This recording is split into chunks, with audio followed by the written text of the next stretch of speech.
Welcome back, guys, to Freedom on Your Terms. I'm Corey. And I'm Ray. And today we are talking about currency, right? What is the main exchange in your life? And lots of people would say cash money, dollar bill, but I would beg to differ. I think time is the biggest currency.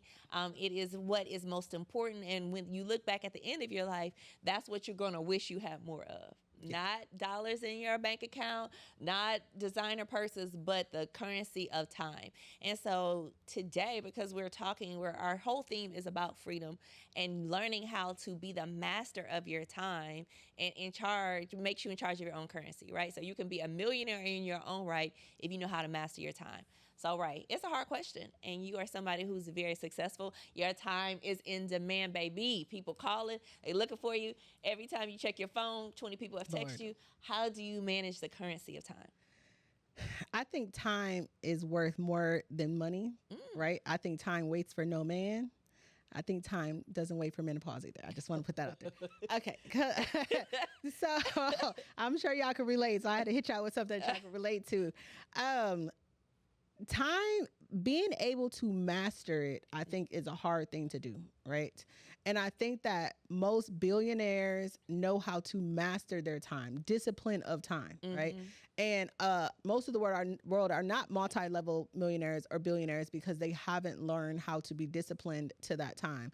And that just, we're not talking about work, right? In general, we're talking about taking the time to put travel in, taking the time to put family time in, sticking to your values so that your time lines up to your values. One of the people that I know very well, multi-level billionaire in the United States, he told me one day, we're supposed to have a meeting. We're driving to Austin to have a meeting with him, and we get there running late. We're 5 minutes late, ready for all of our excuses on why we're not on time, because he believes, we thought he believed in on time because he's this multi-billionaire. And we sit there for 45 minutes and he comes out and he's like, let's go.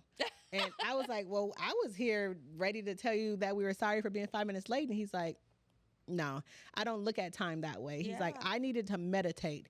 If I didn't meditate before I came out here with you guys, the proposal you're giving me, you will never have gotten because I wouldn't have been in the right space. He said he does not walk out of his house or into a meeting until he meditates, which means if he runs late from something, it's okay in his head because he has to meditate before he leaves.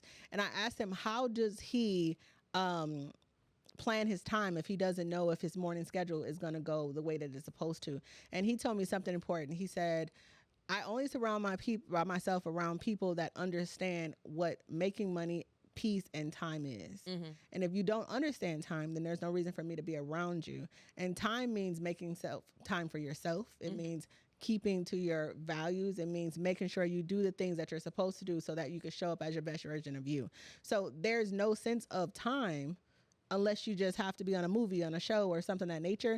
You have to live life on your own time. And when I heard that, it made me realize that peace, freedom, and time all goes together. And that most of the world is just rushing through life to get to where they need to be instead of being present with inside of that hour. And what he also told me, and I'm going to pass it to you, is that when you stop and you take your time, you actually end up with more time. Because if you think about it, he said, you guys rushed here. You're running out the house. He's like, He's like, tell me how your day went. I said, well, I ran out the house and I realized I forgot my purse. And then I ran out the house and I was like, oh, shoot, I had sandals on. I need to bring my heels. And then I went to go get Janelle at that time and she ran out and she did this and she did that, And he's like, that's the problem. If you would have stopped and just took 10 minutes to meditate, you would have been here early because you would have realized everything that you needed out of the house, and you would have went outside and not wasted 15 minutes running back and forth, So his version of time is actually slowing down and being present within the hour. Everything for him is for an hour, and taking the time to slow down and be present within that hour, which means the same thing, that time is money, because if you mess up that hour, you don't get it back.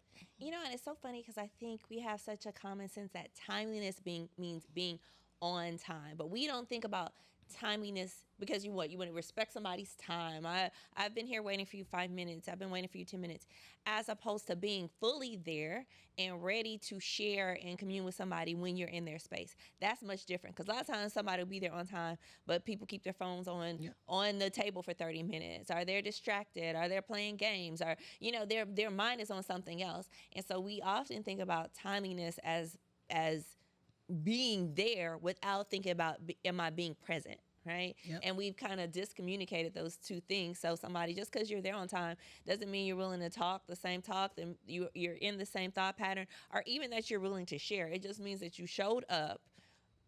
If showing up is timeliness, then we got a whole nother problem, right? Because that's not how you maximize, especially when you're in relation to somebody else. That's not how you maximize your time with somebody. You maximize your time with the proper setting in your mind. Like, hey, I'm going to share. I'm going to unplug from the world. I've rearranged my schedule, so I'm going to have less time. I can only make this an hour meeting, but I'm not going to take any other calls. I'm going to be real focused on what you have to say, and I'm going to ask that in return. But that is a symptom of someone who is very cognizant of their time. It means something to them, not just the timeliness portion of it, but hey, I'm extending my time, aka my energy, over to you, and you're going to have my full energy when we can do that, right? And so I think a lot of times we've made timeliness such a thing, like, oh, you were late, and people are offended. And certainly everybody has their own way they're going to see time, but as someone who sees time as like every minute, I have to think about, where is this going? Because I build people on a 6-minute basis, right? So if I spend a minute doing something, then I need to go back and account for my time. Doing that taught me a lot about the little time that we let slip away, right? And so you can say, I spent 30 minutes doing it, but did you really? Yeah. Did you spend 30 minutes doing it, or did you spend 20 minutes daydreaming, 5 minutes working, and then 4 minutes checking your phone, right? And so a lot of times, the way this world works now is there are so many demands on the same time. Everybody has the same 24 hours in a day, but it feels like so many demands that are wasteful that we spend our time doing all sorts of silly things outside of chasing our dreams, caring on and loving on ourselves, caring and loving on our families, and being present with people, as opposed to just being in their same time space, right? Just because I'm in your face doesn't mean I'm being present with you. So I think it calls for just redefining what is time to you. Like, what is a good time? What is time well spent versus what is a waste of your time? And if you don't have those two things in your mind, like, hey, once I spend 2 hours watching TV, now I'm wasting time. First, maybe this time was relaxing. This was my time to unwind, and now I'm just wasting it, right? And so I think some of it comes from your own definitions and challenging what you think about time. I know that, one of the best pieces of advice that was given to me is to do, if you're working, when it comes to work or anything in life, not just working for your career, but in the garden, in the whatever, when you put a time limit on there and say, hey, I'm going to work for 40 minutes and then I'm going to take a 10-minute break, or I'm going to work for 60 minutes, I'm going to take a 20-minute break. You're able to stay a little more organized, because during that 20 minutes is when you'll return your phone calls, when you'll scroll on social media, right? Because these things are happening. And I think a lot of times people go cold turkey. I'm going to stop drinking. I'm going to stop going on social media. And that's not exactly what's needed, right? You just can't be a slave to social media. You just can't be let it occupy your time or become addicted to it, right? But if you put it in a meaningful way, like in on the calendar, in something that is not taken away from your day-to-day schedule, I think it's perfectly fine. But you have to set that and you have to leave it. One thing I learned, to kind of add to what you were saying and what I was saying, is we did an experiment one time. It's not an experiment. It's a like a worksheet that you work through to see how much you're worth an hour. Right. Oh, okay. Yeah. And so it's something we could post on social media so that everybody can do it. And so they break it down. They kind of, figure out, and not just what you do at your job, like how much you're worth, like in general, like how much are you giving, how much you're doing this, whatever. However they do it, I'm gonna give you guys the formula online to be able to do it, and it tells you how much you're worth, right? So say some people are worth 100, some people are worth 1,000. People out there that are worth, hundreds of thousands an hour, right?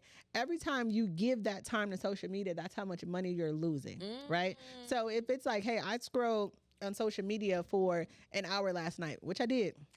I don't know why, probably 2 hours, but I scrolled on social media for an hour. Like, I lost out on, $1,500 or something of that nature, right? But I went a little deeper with it, and I said, how much of my peace am I losing out on? Does that make sense? When you look at the things that's stressing you out, how social media is making you think you need to do a million things that you shouldn't be doing. Everybody looks at it differently, right? You're comparing your life to other people and how you should be richer, how you should be better, how you should be smaller, how you should be this. It's taking your peace away from you. All right. And so when you put it that way and you look at every hour that you did everything that you wasn't supposed to, how much peace did it take away from you? Yeah. How much time from your children did it take away from you? Because if we would have took away some of the scrolling and some of this while we were at work and we saved 2 hours, that's 2 hours early that we could have been at home, right? So you have to stop looking at your time like getting work done and start looking at it and how much you're missing out on, how much money you're missing out on, how much peace you are missing out on, and then you'll actually go about it much differently. Yeah, yeah. I think in the same world, like if you when I got my MBA, it was called opportunity cost. Like, right, what could you have been doing with this same time? We all get the same amount of time, and you a lot of times it's like pre-programmed in our head. You work all day, you come home, you take care of kids. I don't have time for that. But we know for a fact other people are getting degrees. Other people are now. You can go get Google University, YouTube University, and learn how to do so many things. Learn how to do AI. Learn how to do all these things that people are taking their time to learn how to do, and you have the same opportunity, right? Even if you choose to invest that time someplace else. But what could happen in your life and what could change in your life if you spent 15 minutes learning Spanish or learning how to day trade or learning how to use AI? And how could that have an impact, a cumulative impact that could change your life forever if you repurpose the time that is wasted time, right? If I just, instead of saying, it's kind of like a fast where you say, I'm going to just take things out of my life, what can you replace in your life that could be more meaningful? I'm going to spend 15 minutes meditating. And so I'm going to use that to increase my peace as opposed to scrolling on social media, which may give me some giggles and some laughs, but ultimately make me feel like I'm lesser than, I'm in comparison, or I'm competing with somebody I don't even know and they don't even care, right?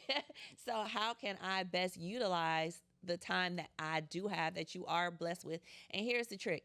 You don't know how much time you are blessed with. It's not set in stone, but you can waste so much of it. And that can be, for many people, the biggest regret of their life, right? I've had an opportunity. I had a chance to reconnect with family or search for the love of my life or pour into myself, and I didn't take that time. And so I think lots of people, I do estate planning, so I talk to a lot of people about death, but just the lie to ourselves that you have more time, like you even know how much time you have, is what holds back so many people from reaching their greatness. If you just had a day left or a week left or a month left, I bet you would be looking at that time like it was a top priority. How can I best reconnect with people? How can I best make the most money I can make? You would look at it way different. But because you tell yourself the story that you have all the time in the world, you don't look at it like it's precious. Yeah. Yeah. I think that people, me having a really huge family and losing a lot of people made me realize that tomorrow's not promised, right? The last thing you say to people may be the last words that you say to them in general. And the time that you gave them was the last time that you gave them at the end of the day. And I think that we have to stop, and what I challenge people to do is put your values in line, right? My values is God, myself. I've learned how to put myself first because I can't be nothing for nobody else after that, right? If I'm not good with myself. And then my kids and my family and my friends, and then my career, at the end, and my hobbies and so on and so on. Traveling is in there. I got to work it in there because I feel like it's in a top priority. We got to change that up, right? There. But, or just being free, maybe the me time is part of me, the traveling. But when you take all of those things and you put them into different categories, and you write in each category what it means to you. What does it mean to give time to God? What does it look like, at least? What does it look like to give time to yourself, your kids, your whatever? And then you take those things and you place them on your calendar in general. I have a big family. So me and my cousin Ace was having a conversation on how can we be better, because I will go months without talking to anybody but my clients, Corey, and, my kids. And I have to be more intentional. I don't want to talk to people all day, every day, right? So me and him came up with a whole thing where we were going to talk to 2 family members a week, right? We're going to put it on our schedule during the time that we should be in the car commuting so that we could talk to them on the phone while we're driving. And we could check in, and then we'll just rotate. We talk to these, we talk to these. We may not talk to everybody every month. Obviously, it's too many of us. For some of you guys who have smaller families, but we will be able to talk to people. And I think that is taking your time and using it wisely and being intentional with it, and understanding that it is the real currency, because maybe the person I hope not, but maybe the person that I call next week while I'm in the car may be in need of a prayer that I can give them, right? And now, my time that I say I'm going to pray for people just showed up in the form of me having a conversation. When you're very intentional with your time and your schedule, I think everything works for you. And when we're not intentional with it, it always falls apart. You know what I mean? It's always something that pops up and something that happens. But if something occurs within this hour and I know I'm taking a 10-minute break or I'm, whatever, I'm going to handle it during that time. Yeah. So it's hard for even us. I mean, to do it. It's only, you don't have to do it perfect, right? Yeah. You just have to try. And that's the thing about time. It is forgiving and unforgiving all at the same time, because a lot of times when you start walking into the value of it, like you said, if you understand the use and the value of your time and what you can make an hour and what you're losing an hour by wasting it, you walk around with so much more like, man, I'm giving you this gift of my time. And I want us both to agree to enter into it and use it wisely. Let's take the 20 minutes. It may not seem like a lot, but let's make the most of what we got. Together. And people will start respecting your time. Yeah, put some respect on it. I'm going to give you some respect on it too, right? And so you can bring people into this space where you can share the emotionality and the connection that you may have expected to take an hour, and it takes 20 minutes because you guys were both so intentional. Like, man, I'm giving you something of value, and I want you to get something back to me and I want to pour into you, and I want to be poured into, and that's a gift. Yeah. Right? When you can disconnect and just try to like focus in on one person.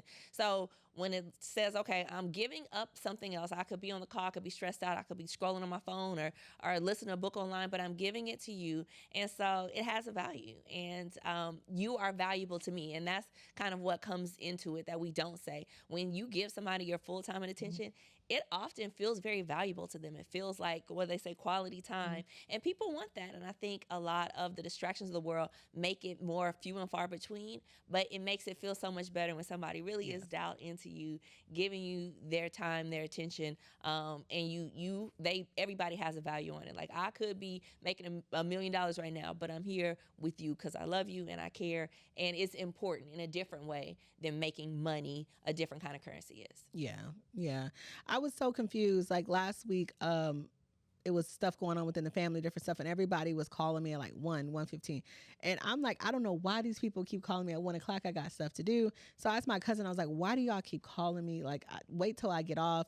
And she was like, well, you used to take your break between 1 and 2, and that's when we used to call you, right? She's like, and we haven't talked in a while, so we just hop back on the schedule of it. And you normally drive home around 5:30, so we catch you in the car, because once you get in the house, you don't talk to people on the phone, right? And so I'm sitting here listening to this, and I was like, for real? And she was like, yeah. I was like, well, I guess that is true. Nice. Right? That is true. That's how I used to be, right? I was on that lunch, and I taught them how to respect my time during that time, right? Because I told them, hey, I'm on lunch between 1 and 2. This is when you guys can call me. I'm driving between 5 and 5:30. This is when you can call me. The kids go to bed at 8 o'clock. I'll take an hour to have a conversation. And they respected it because it was there. And what she also told me is that it's hard for her to keep up with me and make sure I'm okay, because I'm not on that same time limit, right? Because normally I called her on Fridays because I took the day off, and now she knew that I was okay at least one time a week. And now I'm not calling. So putting something on your schedule and respecting that time also helps in other areas of your life than what people believe. Yeah. And if someone's calling you all out the day, I've learned that means that you're out of whack, out of order, off schedule, because you haven't put a schedule in place and allow people to understand, hey, this is the time that I'm taking a break, and this is when you should be calling me. And you know what? Valuing your time lets you do too. And I think we talked about this in a podcast a while ago. It allows you the space and the grace and the power to say no. Yep. This is not a good use of my time. No, I don't want to have a silly conversation with you. No, I don't want to talk about Lisa and her new baby daddy, because this is not how I'm valuing my time according to my own priorities, right? Yeah. If we're not talking about how to make me money, how to save me money, how to give me grace or peace, it's not a good use of my time. And so that's how you pour into things that are good use for you, that help you develop, that help you feel confident and strong. And you can say an easy no to things that are a waste of time. And I think we both, as people who are like connectors of people, it's like you spend so much time trying to drive here and drive there and show ways to support this person and call this person and do this for this person. And you start thinking, is there a better way with my time and with my priorities that I could still try to show respect for people, support for people, but not wear out all the time I have and wear out all the peace I have in trying to show them that. So you begin to kind of naturally challenge, like, should I show up to that mixer? Or is it more intentional or a better use of time if we try to schedule lunch? Right? Yeah. Two things with that. I think the first thing is that when you actually learn how to respect other people's time, it can help you as well. You can learn, right? A lot of times we don't know any better because we were not taught any better. We was not surrounded with any better, right? And when we start to respect other people's time, we can see that, hey, it comes with something positive. And this is the same thing that we should be able to do. Having someone tell you no makes you realize that it's okay to use the word no. Yeah. And I could use the word no with somebody else, right? Another part of your time, because you said, like, should we go to this mixer? Should we do this? One of the guys that he owns a bank, which is crazy, one at Western Bank, whatever. And he was telling me that you should go to all the mixers. And I was like, I don't have time. He's like, you don't have time. I have time, because I stop in for 5 or 10 minutes and then I move on to the next, mix for 5 or 10 minutes. And then he called it a name, I can't think of it, where you just slide out. He's like, the problem is you guys want to say goodbye to people. That's what's stopping you.